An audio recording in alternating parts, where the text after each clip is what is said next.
Today on The Big Debate, is the curriculum fit for the 21st century?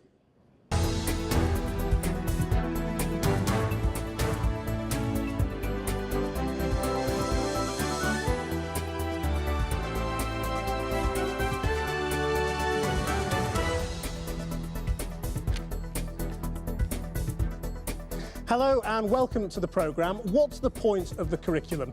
Is it more important to provide a foundation of knowledge or to teach analytical skills?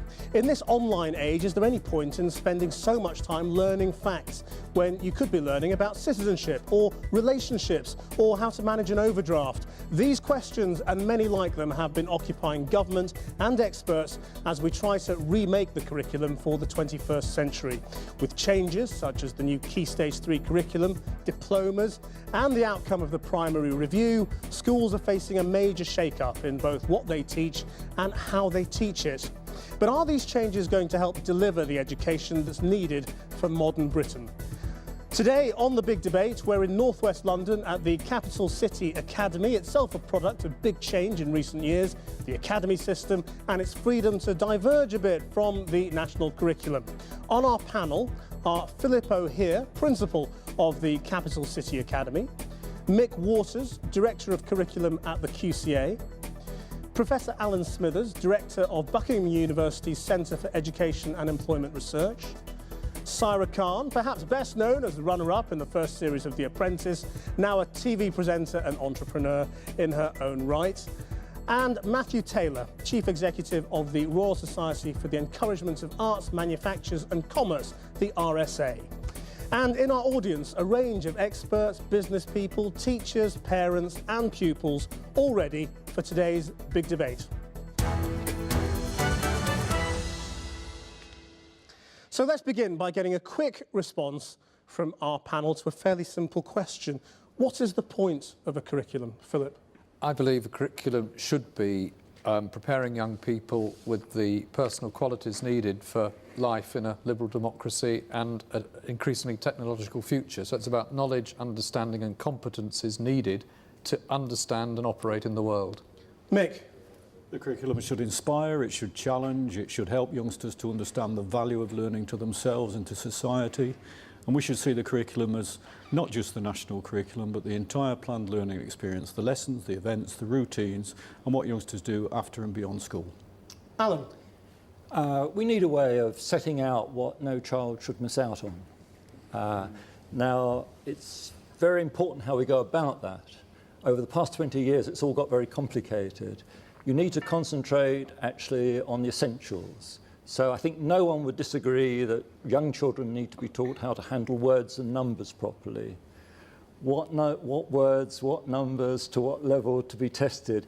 Just focusing on the essentials is difficult enough. If you try and embrace the whole curriculum, it gets out of hand, as it has done, I think. Saira Khan? I think the curriculum should allow children to give access to subjects that will develop their understanding of the world they live in, give them skills for work, and also give them the will to learn throughout their life. You know, learning shouldn't just finish at school. You develop yourself for life throughout your lifetime, really. And Matthew Taylor?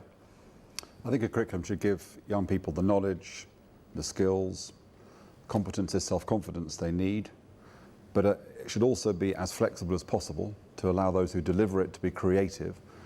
It should engage young people, and most of all, it should encourage people to love learning and want to carry on learning. OK, well, thank you for that. So differing viewpoints on the point of a curriculum, and with so much pressure on schools to equip pupils for modern life, it's perhaps no surprise that the curriculum is facing change. Knowledge has never been more easily available. Our lives are dominated by information and technology that's evolving quicker than ever. So how can we ensure our education system keeps up with the 21st century student? Just what is the key to engaging them and encouraging them to learn? Our national curriculum has come a long way since it was introduced in 1988 under Margaret Thatcher. For more than 20 years, it's been praised, criticised and subjected to countless reviews. But which is the correct version? The former Director of Inspection at Ofsted, Sir Jim Rose, says more needs to be done in primary schools. His idea of a curriculum built around 6 areas of learning aims to encourage cross-curricular teaching. But will it yield positive results? or merely complicate what some might call an already overcrowded curriculum. After last summer's marking blunder, secondary school students are now subject to less testing. SATs for 14-year-olds have been abolished, and they now have the option of doing a diploma. But will the qualification, which promises to offer a more practical, hands-on way of gaining skills, be enough to equip students for the outside world? And in an age where knowledge can be acquired at the click of a mouse, should the skills we teach be more about finding, analysing and presenting information in the correct way, and less about memorising and working under exam conditions? Or do we risk ending up with a future generation who lack an understanding of the basics? Matthew Taylor, let's begin with you. Your organisation, the RSA, has developed recently its own ethos of education. You've even set up an academy yourselves. What do you believe you're delivering that the curriculum doesn't? What's different? Well, we have a curriculum called Opening Minds that has now been taken up by over 200 schools, and we sponsor an academy to see if we can extend that from Key Stage 3, where it's normally focused right through the school. I think at the heart of Opening Minds is the idea that young people should acquire knowledge through competencies, through the development of the kinds of cross-cutting skills which they need in all subjects. So things like communication, teamworking, research, those kinds of competencies. It doesn't mean you don't learn knowledge, but you learn knowledge through developing those cross-cutting competencies, increasingly the kinds of things which employers say they want. And I think the other thing about Opening Minds as an approach is it's one which seeks to engage learners themselves in understanding the learning process and feeling that they are partners in that learning process. And my observation about young people now is that they don't want learning done to them. They want to feel that learning is something which they understand and they're part of. And approaches like Opening Minds start from that principle. So it's not handing down tomes and telling people to learn it. It's more about skills. You know, you learn the knowledge, but you learn the knowledge more in the context of using it to solve problems, in the context of learning cross-cutting skills, but as I say, in a more discursive way, so that learners get to understand why it is they're acquiring that knowledge and how it can be applied. Alan, are they on the right lines? I don't think so. You have to say, why do you go to school anyway? Why is it reasonable to require people to be there? Well, it's to enable them to make sense of really what is something rather extraordinary, which is being on this small planet for 70 years. Now, over time, we've worked out various ways of making sense of the world. You know, what we accept as true and what we don't accept as true. Science, history, mathematics, each has their own way of establishing the truth. Now, that is what we, I think, want to pass on to future generations, the way we make sense of the world. So really the curriculum in the secondary school at least needs to be organised around the subjects. All the sorts of things that Matthew is wanting to achieve can be achieved through the subjects, but unless you have something firmly grounded in what we need to know about living a life, then it won't work. Let's go to the audience and find out what employers want. Fiona Murray is from the CBI. Which side of this debate are you? We very much feel that young people need transferable skills, so they need those employability skills, those literacy and numeracy skills, so that they can get on in life and in the coming year get into a very competitive labour market. So it's actually basic skills that are the problem for you? Basic skills are essential to enter the labour market, and too few young people actually have them. OK, Katie Ivans from the Campaign for Real Education. I'm with Professor Smithers on this. I think it's absolutely essential that children learn subjects. We are fortunate in having subjects come down to us over many years, and we're talking about what we need in the 21st century. I believe that not only are we going to need these subjects for the 21st century, we're going to need them for the 22nd and probably the 23rd century. There are bodies of knowledge that have built up over time, and they do, as Professor Smith has said, they are contained in subjects that we call history, geography, English, science. It's absolutely crucial that children learn, first of all, the basics of these, and that they are developed, first of all, through primary school, by the way. So I'm not happy about what Professor Rose is proposing, and certainly they should be developed in a very great way through secondary school, so that they will have their own aspirations and their own ambitions, and they will be fit to pursue those ambitions. Filippo here, I mean, is this a false choice? I mean, every school should do both, shouldn't it? That was exactly what I was going to say. you teach competencies through subjects, you teach subjects through competencies. We are using an opening minds approach in Year 7 for part of the week. We think that's a very important way of bridging primary and secondary, but also establishing some key competencies in our school for our learners that they will then use across the whole of their curriculum. But I think a really important part of the secondary school curriculum is learning history from somebody who's passionate about history and becoming a competent historian. How far you continue that, when you allow children to specialise, are all the very difficult decisions that we wrestle with all the time. But I think part of what we must keep is a subject-based curriculum, but not at the expense of those competencies.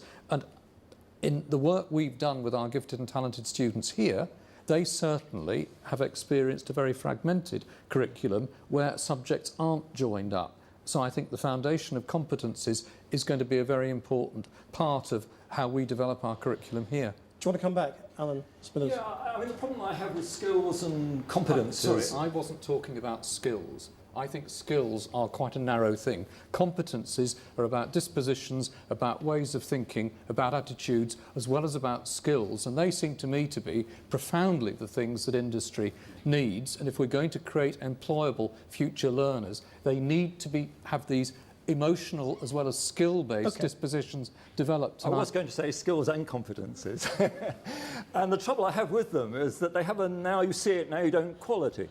I mean, if someone knows how to discover about the world scientifically or historically, and they accumulate a body of knowledge, you can see that it's actually happening.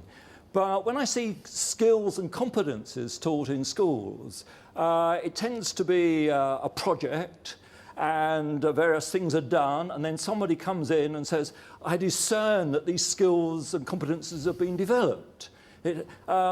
Really, this is a rather vague way of going about it. Now, I agree that literacy and numeracy are fundamental.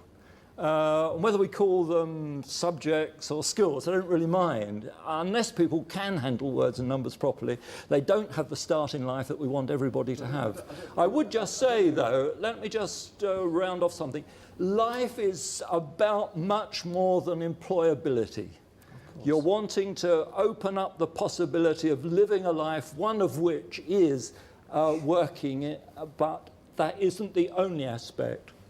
Okay, so if you Matthew, define it totally in terms of employability, you're narrowing down the experience far too far. Okay. But let's take this point that you made about the kind of ephemeral nature of competencies.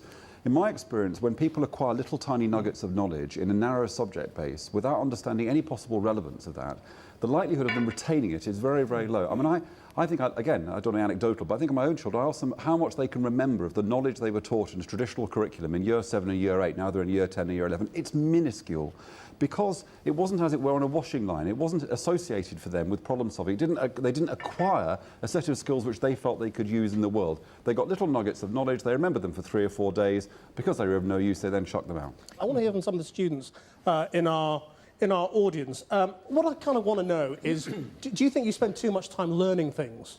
When you know, things that you can easily look up on a computer? Yes. Yes, I agree with that.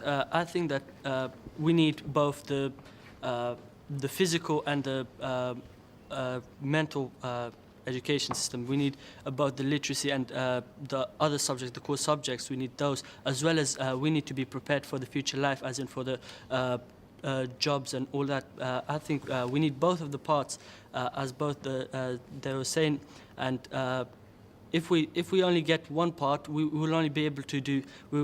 I don't think we'll be able to use it in future life as well as if we were taught both the parts. Sarah Khan, do you think too much time is spent trying to learn things or memorise things effectively that these days you can get very, very easily on the end of a computer? I haven't been in school, so I don't know how much time they actually, for ages, haven't been in school. So I don't know how much time they do spend doing that. However, I think it's a very important skill to have. I live in the 21st century. I'm a business person. I meet young people all the time. I've also managed young people who've come out from university or be at school, and I have to say I am absolutely appalled at the level of basic literacy and numeracy skills that they have, and that's really disappointing. I'm all for learning the core subjects. I believe you should learn English. I think you should definitely learn maths. You definitely should learn science. You should learn whatever you want to learn. However, the way it's delivered has got to change. You know, we live in a world of modern technology. Writing an essay for, writing an essay about Shakespearean plays is very different to writing an email to a prospective employer. They are different skill sets, and you do have to learn how to do both. But you also need to know how to spell in a letter. I can't believe the basic errors that are sent to us from young people. They don't know how to spell, and they've got spell check on the computer. Yes. I spent the last time on a project where I was part of a team of students who organised our own business, and we went to a market with our business to sell products, and that experience was so amazing. And if we can open that, for more year groups, so lower year groups, because I'm in sixth form, and if we can open that for lower year groups, for them to have that experience of what it is like to run a business, like develop their entrepreneurial skills, then that would be more beneficial, and they'll also learn how to write letters, as you said, Sarah. Learn how to write letters and emails, because we had to do that as well, right up to businesses, and we had to do lots of research. So that helped with on the practical side, and that also helped with our researching skills as well. Mick, can I just come to you lastly? I mean, and I just wonder if you find it depressing in a way, this debate, because what you quite often get is a lot of concentration on basic skills, literacy, numeracy, and we all kind of take it for granted that that's what we want to achieve in the education system. Or we get, you know, and you need to be ready for the world of business. You don't get an awful lot of talk about thirst for knowledge, you know, in between, you know, intellectual endeavour, you know, history, geography, politics, you know, science, all of those kinds of things, and that's what you've got to concentrate on in terms of the curriculum. We've got to concentrate on all of it, and subjects are important aspects of learning. They help us to organise knowledge, people understand them, they know where they came from, and they know where they lead, though it is very complicated as subjects divide into smaller subsections and more specialism. We want youngsters to engage with it, which is why we have to endlessly find examples of opportunities for youngsters to see why learning matters. And that's why some of the aspects of competence are really important. What employers need in the future is an important aspect of growing up, as is the youngster understanding just what they've got to cope with in the world of adult life. Coping with their own teenage life is a massive challenge for many youngsters. And somehow we've got to make the curriculum be all things to all people. We do want scholarship. We want youngsters going into a subject in depth, seeing the joy of the subject, seeing the beauty of it, seeing the effect it can have on them.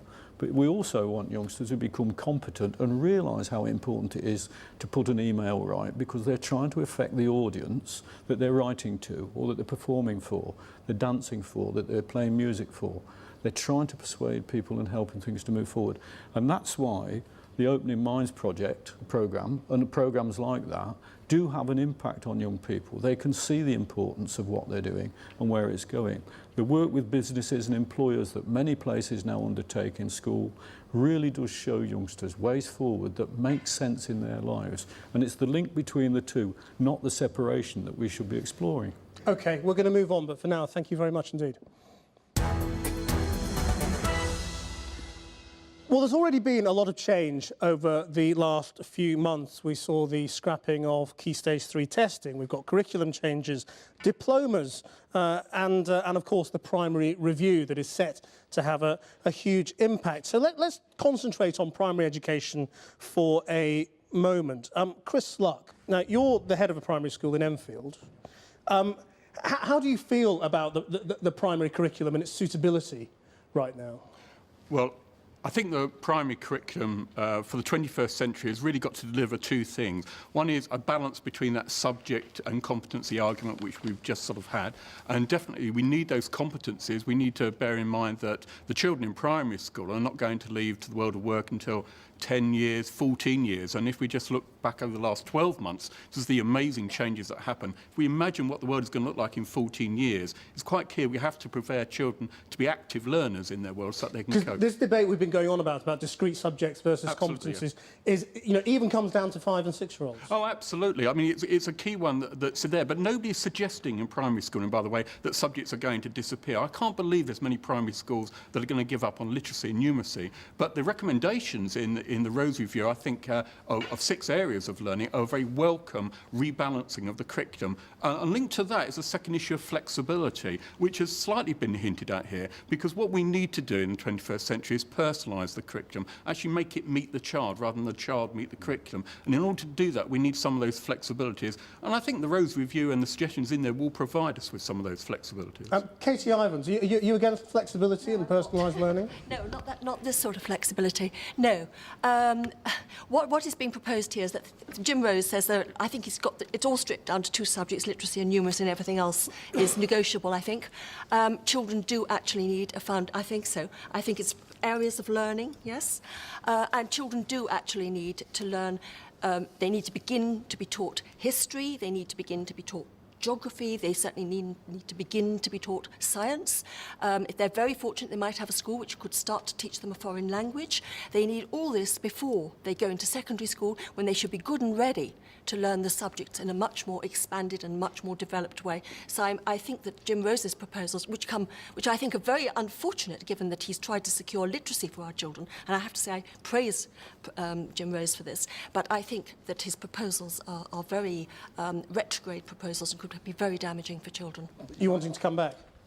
Absolutely. That's a complete caricature of what actually the primary review is saying. It's saying nothing even like that.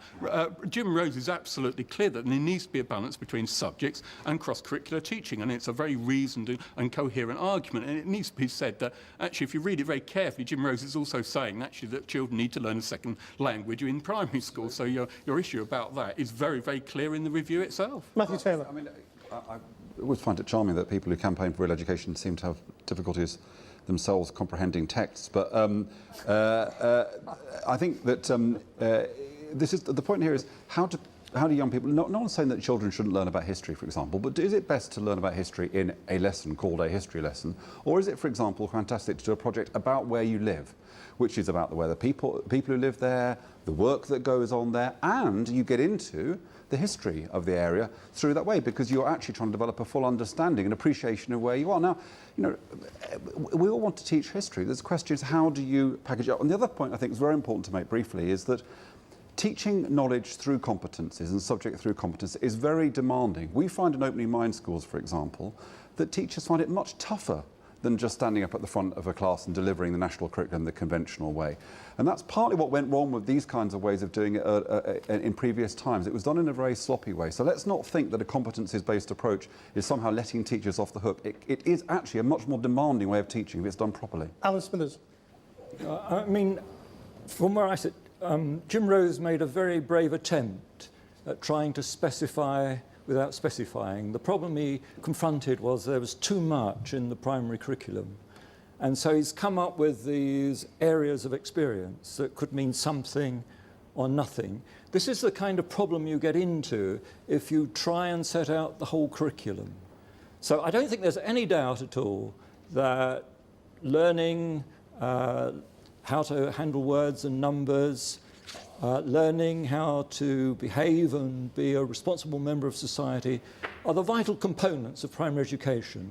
Beyond that, you need to organise it for the particular circumstances, the particular children. You need to trust the professional competence of the teachers. Okay. So concentrate on the essentials, and then, which are hard enough themselves, and then build out.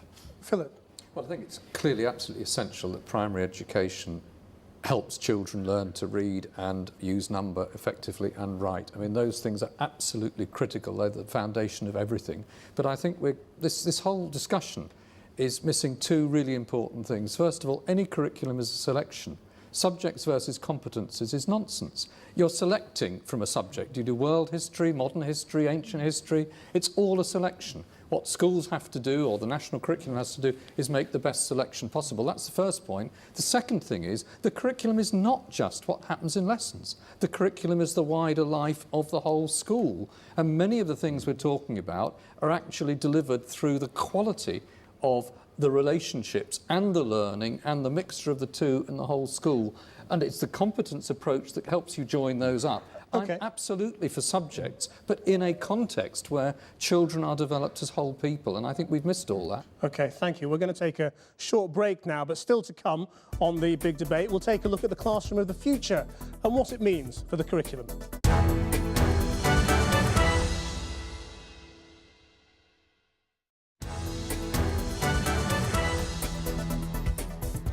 Welcome back to the big debate. Paperless classrooms, handing homework in online, just a few of the changes that teachers may have to adapt to as the internet revolution brings ever bigger changes to our schools. But these changes may not be so very far away, as Cornwallis School in Kent demonstrates. This might look like an ICT lesson, but these pupils are in a humanities class, learning about history using modern technology. These tablets contain everything needed for the lesson, an online textbook, the World Wide Web, and space for pupils to store their work when they've finished. We've got to teach students how to research on the internet, how to process that information and then come up with something that is their own work. And that's part of a taught process that should, that you would do within your lessons. Cornwallis Academy says it's leading a revolution in learning. The paperless school concept has helped cut costs, and teachers believe the children are more motivated and enthusiastic. I think it's a lot easier to use in a textbook because if you don't understand something in the class, you don't have to get up and ask the teacher, you could just type it into a search engine. You can use the internet to find out facts and things, and if you're doing a PowerPoint, you can find pictures to go with it. Classroom of the future, technology gone too far, or a necessity for the 21st century pupil? Let's begin with Sarah Mussey. Now, you're from the campaign for the book. Does this alarm you? Well, it amuses me, actually, because it does sound a bit like a piece for a scene from a novel in the future. What I don't understand, I think, is that why there has to be a competition between technology and the book. Why the book has to be the fall guy, if you like, for a technological system in which education is delivered through ICT. We are living in an age where there are more children reading than ever before. Since the advent of Harry Potter, there's been a reading explosion amongst our youth, and it seems a strange time to me to decide to close the book on it. Philip, I mean, when online resources are mushrooming, the places you can go to for information are growing by the month for reliable sources of information as well. I mean, doesn't that make curriculum planning harder to take in all these things? Yes and no, but I mean, fundamental to our work on literacy is promotion of reading of fiction. And there is nothing like the relationship with a book, although it can be an e-book. I've just got an e-book reader. But seriously, all these channels of communication are there. All the internet, multitasking, mobile phones, text messaging. Students are doing these things anyway. And in universities, they're frequently communicating with their lecturers by them. I think we have to embrace these technologies, teach children how to use them sensibly, how to use them well. But the writing of argument, the research and evaluation of evidence are absolutely critical things to develop, because whether they're information sources of the internet or anything else, cutting and pasting won't do. And what we've got to teach children to do is to use these sources of information and the sources of communication well. And I think much more than just getting your work to and from a computer, the real power of IT is supporting communities of learning. And that means embracing all sorts of forms of social networking and turning them into ways that children can actually learn with each other better. Can I hear from some of the teachers and students as well in the room? And what were you going to say? Too much time is spent on technology and less writing. Basically, they're not getting the book out. Children are not getting the books out. They're just spending time too much on the internet and on the computer, so homework's not being done really. They say that my child's actually saying I'm doing my homework is on the computer, and I don't know whether he's done it or not. Yes, what would you say? I would say it's a good idea to introduce more technology into the classroom, because if a child is spending more time than outside or with their friends on a computer, say like they use it as an excuse. If they can use the computer for their classwork or homework or anything like that. But you just cut and paste? Not cut and paste. If they want, it's their decision. But what I think is that it will encourage them to do their homework, or, for example, in their class, some students are more able than the others. The gentleman on the end there, yeah. Hi there. I feel a bit out of place because it's a room full of academics. Really, there's nothing for the kids who aren't good at academic pursuits. That's what worries me most of all. As an employer, we employ a lot of young people in their early 20s. We cannot find an engineer or a tradesman anywhere. It really worries me, this obsession with computers and gadgetry and teaching these kids that it's the only thing in the world. They've got to learn things that they could do with their hands, especially boys, and do something useful. All this twiddling along. They don't even teach women, they don't even teach people to type. Sorry, Khan. You know, I think, I'm sorry to say, but I think that's quite an old-fashioned view. Even if you are a plumber, even if you are a corgi gasman, you still need to know how to access technology. Absolutely. All of those things are determined by that. Absolutely.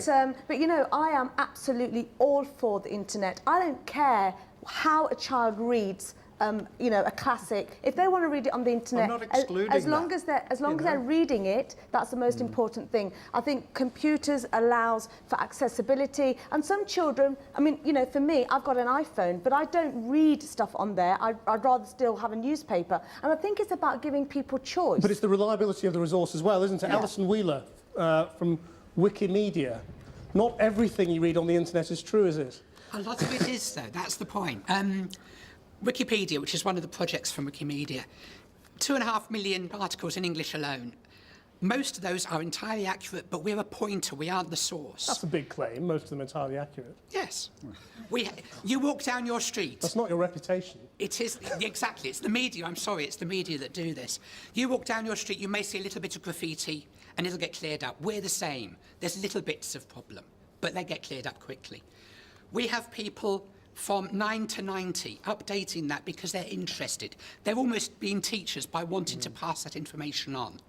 Whether it's somebody doing a project at school, I mean, it's, as you said earlier, it's that whole taking things from all parts of the curriculum to say, put these together and work from them. Somebody looks at an article on Wikipedia, they say, oh, that's wrong, I'll correct it, which is great. They're helping pass that information on. But also they're linking through to something else and saying, oh, now I'm learning about that. Something I learned when I was young is you can't ask the right question until you know 80% of the answer. We're trying to give you that start to get you in the right direction. I think there's a bigger challenge. I mean, first of all, this, an evening of false dichotomies, this dichotomy between the book and the computer is completely ridiculous. I mean, people need to read great books, but textbooks are not generally speaking great works of literature. So, the fact that people can get information better from their computer than textbooks doesn't seem to me to be a crisis in our love of literature.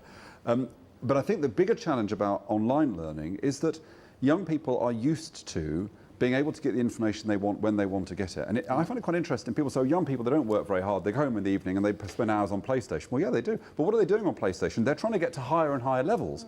So they're working at it, and they're working at a system which is very cleverly designed to give them feedback and to encourage them to go to the next level and the next level. And I think the bigger challenge for education is that as young people expect those kind of systems that give them feedback all the time, that encourage them to go to the next level, that traditional kind of standing up front of a class is harder. And in particular, it's a tough time to be a mediocre teacher. When I was a kid, I accepted mediocre teachers. We were more deferential. I watched the boring bits of Blue Peter to get to the interesting bits. Young people don't now. If something's boring, they switch over. And that's why we have to think much more fundamentally, I think, about learning processes. Because if young people aren't part of that process, then I think we've got a problem. I mean, lots of issues, but one of the problems is to be order in the classroom. Philip, here, I mean, what seems to be the case is that in certain industries, the online evolution, if you like, and revolution has transformed certain industries. It's certainly transformed what I do, probably what Matthew does, in terms of access to information. It doesn't seem to have revolutionised teaching yet. No, and you wonder why not. Well, I think we are struggling with it. I think to keep children e-safe, we've tended to have a not let access policy. I'm beginning to think that's wrong for the reasons I said earlier. I think that we don't have enough kit, but as the price of technology becomes... I mean, quite soon, all the computer children will need in school is a clever one of these, and it'll log on to the wireless network, and they'll be able to get all sorts of information from it. It's not a substitute for teaching children to read and interrogate text properly. It's not a substitute for science. It's not a substitute for history. It's a way that can help these things. And when you're all using different information sources, children will you still be able to plan your lessons? It can help children interact with each other as well as their teacher, and that's one of the great powers this information revolution offers up. It can either be used educationally very well, or we can try and block it and be very, very dismissive of it, and I think that would be a danger, because children, young people, are using this technology outside the classroom anyway, so we need to find intelligent ways of using it inside. But unless we teach them to evaluate evidence, to analyse, to read and think for themselves, it'll be complete rubbish. So those things haven't gone out of the way. This is a tool, it's not an end in itself. Briefly, if you will, Alan Smithers. Well, I agree with Philip. The only way you can harness all the powers that the internet gives us is if you can work out what is true and what isn't true. And this is why you need this firm grounding in the subjects. Now, living a life now actually isn't so very different from living a life 2,000 years ago. So all this talk about the 21st century seems to me that you're in danger, as that film we saw, of running away with the notion I never really understood, which is the medium is the message. As far as schooling is concerned, it's the message that's important. OK, we're coming to the end, and I want to pose the question to you all that I began with. In the light of everything we've talked about, is the curriculum fit for the 21st century? Matthew Taylor. Actually, I think the interesting thing is if you go around schools, there's an immense amount of innovation taking place. And I think that's what we've got to get used to. Secondary schools are big businesses. They've all got to have their own kind of R&D capacity.